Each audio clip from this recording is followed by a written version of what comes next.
السلام علیکم دوستو، آپ دیکھ رہے ہیں علی بابا فورس۔ دوستو، پاکستانی آخر گاڑیاں کیوں نہیں خرید رہے؟ پاکستان میں گزشتہ ایک سال میں کاروں کی قیمتوں میں کافی تیزی سے اضافہ دیکھا گیا ہے، جس کی وجہ سے عوام میں گاڑیاں خریدنے کے رجحان میں واضح کمی نظر آ رہی ہے۔ ملک میں کاریں بنانے والی بڑے صنعتی پلانٹس اپنی پیداوار میں تیزی سے کمی لاتے ہوئے پیداوار کے دنوں میں کمی کر رہے ہیں۔ آئندہ چند ماہ میں بھی یہ رجحان ٹوٹتا نظر آ رہا ہے۔ نومبر 2019 میں پاکستان میں کاروں کی پیداوار جنوری 2019 کے مقابلے میں تقریباً 1/3 رہ گئی ہے۔ مارچ 2016 میں حکومت پاکستان کی جانب سے متعارف کروائی گئی آٹو موبائل پالیسی کے بعد سے گزشتہ ماہ ملک میں گاڑیوں کی پیداوار کی کم ترین سطح ریکارڈ کی گئی۔ نومبر 2019 کی سطح سے کم پیداوار آخری بار تقریباً 7 سال قبل دسمبر 2012 میں ہوئی۔ تو اس کی پہلی وجہ تو ہے ڈالر کی قیمت اس سال کے آغاز سے اب تک ہندوستانی روپے کی قدر میں تیزی سے کمی دیکھی گئی ہے۔ اس کی وجہ سے کاروں کی تیاری کے لیے درکار درآمدات کی قیمت میں اضافہ ہوا ہے، جس کی وجہ سے کاروں کی قیمتیں آسمان سے باتیں کرنے لگ گئی ہیں۔ اس کے علاوہ گزشتہ بجٹ میں حکومت نے گاڑیوں پر اضافی ٹیکس بھی لگایا۔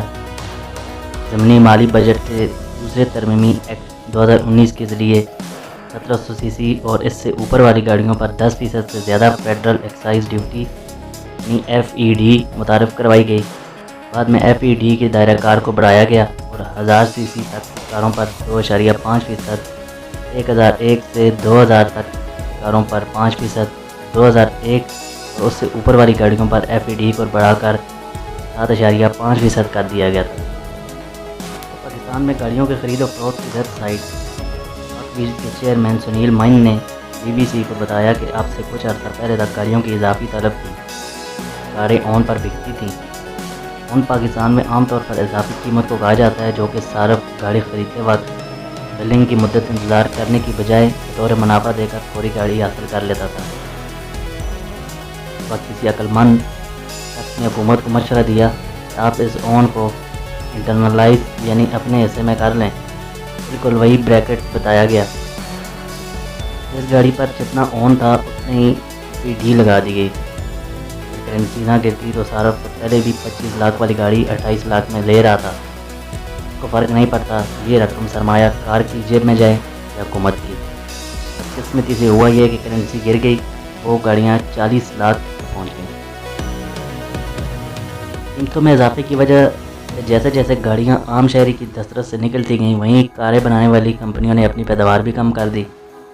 ایک اندازے کے مطابق ملک میں بننے والی کاروں کا تقریباً 70% ایسا مقامی طور پر تیار کیا جاتا ہے، مگر ان کی تیاری کے لیے بھی کچھ خام مال درآمد کیا جاتا ہے، جس کی قیمت پر ڈالر کی قدر کا اثر پڑتا ہے۔ اس کے برعکس اگر ملک میں موٹر سائیکلوں یا 3 پہیوں والی سواریوں کی پیداوار اور فروخت کو دیکھا جائے تو حالات اتنے برے نہیں ہیں۔ اس کی ایک وجہ یہ ہو سکتی ہے کہ 2 یا 3 پہیوں والی گاڑیوں کا تقریباً 92% حصہ ملک میں تیار کیا جاتا ہے۔ سنیل مان کہتے ہیں کہ دوسری جانب آٹو مینوفیکچرر بھی دودھ کے دولے نہیں ہیں۔ ان کا کہنا ہے کہ اس ملک میں اس صنعت کے لیے ریگولیٹر کا کردار غائب ہے۔ حکومت اور صارف کے مقاصد یکجا نہیں ہیں۔ کار بنانے والی کمپنیاں زیادہ قیمت پر گاڑیاں بیچیں گی تو حکومت کو ٹیکس سے زیادہ پیسے ملیں گے، کیونکہ GFT اور FED کار کی قیمت کے تناسب سے ہے۔ اگر میں یعنی حکومت آنکھیں بند کر لوں کہ آپ نے 20 لاکھ کی چیز 30 یا 40 کی کر دی تو یہ میری غلطی ہے۔ کہتے ہیں کہ حکومت کی چھوٹی سی سوچ ہے، جتنی زیادہ قیمت ہوگی اتنا زیادہ ٹیکس ملے گا۔ وہ یہ نہیں دیکھتے کہ 10 کی جگہ 100 یونٹ بکتے ہیں تو ٹیکس کہیں زیادہ ہوتا ہے۔ اس کا مزید کہنا ہے کہ اگر آپ کیلے کی ریڑھی پر چھاپہ مار سکتے ہیں تو حکومت کاروں کی قیمتوں کی چھان بین کیوں نہیں کرتی؟ اتنا ایسا درآمد ہوتا ہے، ڈالر سے متاثر ہوتا ہے۔ حکومت کو چاہیے کہ ان کی قیمتوں میں شفافیت لائے۔ کہتے ہیں اگر میں چپس خریدتا ہوں تو حکومتی پالیسی ہے کہ اس کے اجزاء لازمی لکھے جائیں۔ گاڑی والی کے لیے کیوں ضروری نہیں ہے کہ بتائے کتنا حصہ مقامی ہے اور کتنا درآمد شدہ؟ اس کے علاوہ حکومت کو چاہیے کہ اس بات کا تعین کر لے آپ کتنی بار قیمت بڑھا سکتے ہیں۔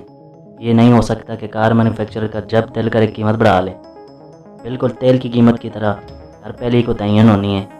آپ ہر 3 ماہ بعد نئی قیمت کا تعین کر سکتے ہیں، مگر اس عرصے کے لیے پھر آپ قیمت کو لاک کر دیں گے۔ Pakistan association of automotive parts and spare manufacturer PAM کے انصار ہارون کہتے ہیں کہ میرے خیال میں گاڑیوں کی بڑھتی ہوئی قیمتوں کو روکنے کا حل بس یہی ہے کہ آٹو مینوفیکچرر مقامی طور پر اشیاء تیار کریں، اور اس کے لیے حکومت کو بہتر پالیسی سازی کرنی ہوگی۔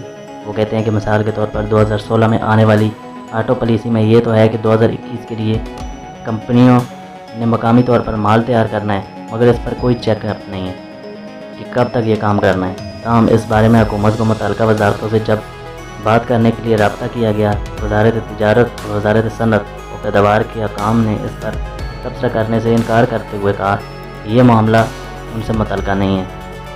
تو اب آپ خود سوچیں ناظرین، جب حکومت اس معاملے میں دلچسپی نہیں لے رہی، انہیں کیا فرق پڑتا ہے کہ 25 لاکھ کی گاڑی 1 کروڑ کی بھی بکے گا۔